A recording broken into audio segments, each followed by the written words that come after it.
El agua, esta sustancia indispensable para la vida, tiene características que la distinguen. ¿Sabes cuáles son? Veámoslas. Características del agua. Te mostraré algunas características del agua. El agua es un líquido incoloro, es decir, no tiene color, aunque cuando está en grandes concentraciones y profundidades parece de un tono azul.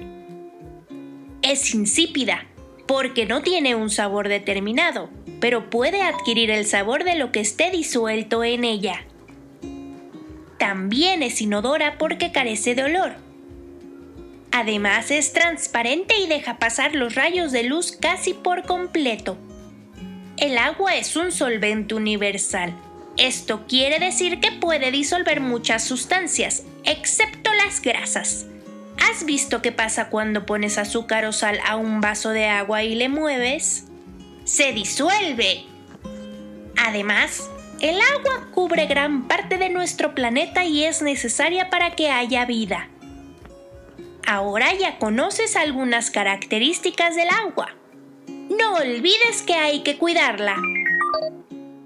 Así que repasemos las características del agua. El agua es incolora, no tiene color. Insípida, porque no tiene sabor, pero puede adquirir el sabor del disolvente que le incluyas. Esto quiere decir que el agua es un solvente universal. También es transparente. También es inodora porque no tiene olor.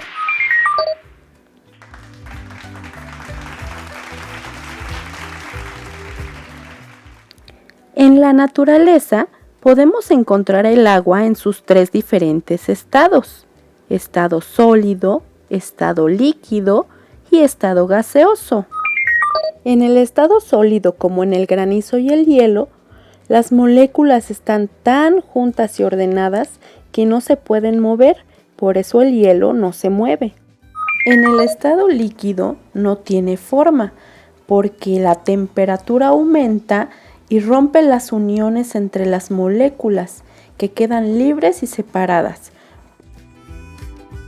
pero toma la forma del recipiente que la contiene.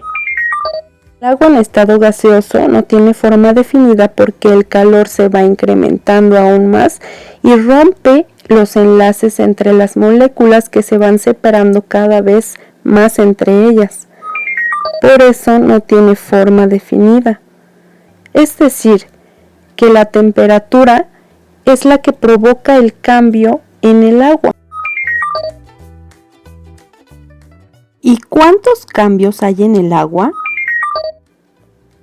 Cada uno de los procesos de transformación del agua de un estado físico a otro recibe el nombre diferente. Observemos este esquema de izquierda a derecha. La temperatura va aumentando.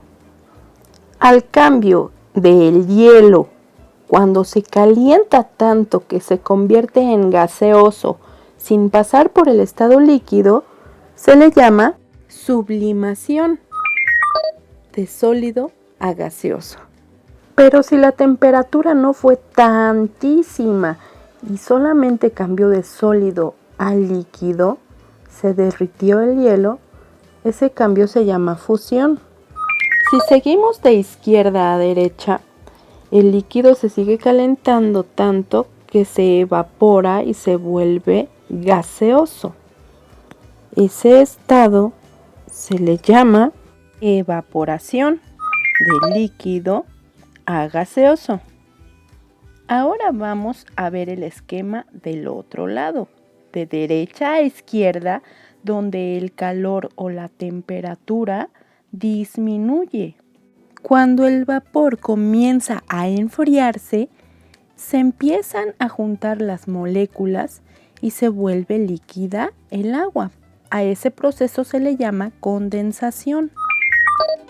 Continuando de derecha a izquierda, el gaseoso ya se convirtió en líquido, pero sigue disminuyendo la temperatura a tal grado que sucede la solidificación que es el paso del estado líquido al sólido. El agua se convierte en hielo. ¿Y qué sucede cuando estaba en estado gaseoso y disminuyó tanto la temperatura que se convirtió en hielo, incluso sin pasar por el estado líquido o hacerse agua? Eso se llama deposición, que es el paso de gaseoso a sólido.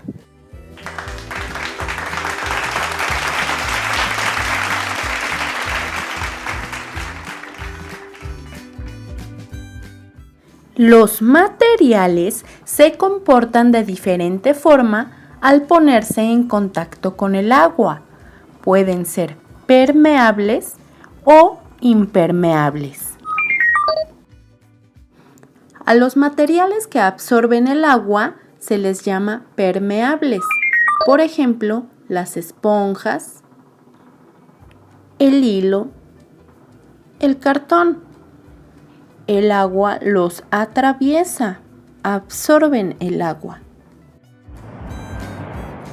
Por el contrario, a los materiales que no absorben el agua se les llama impermeables, como el plástico. No lo atraviesa el agua.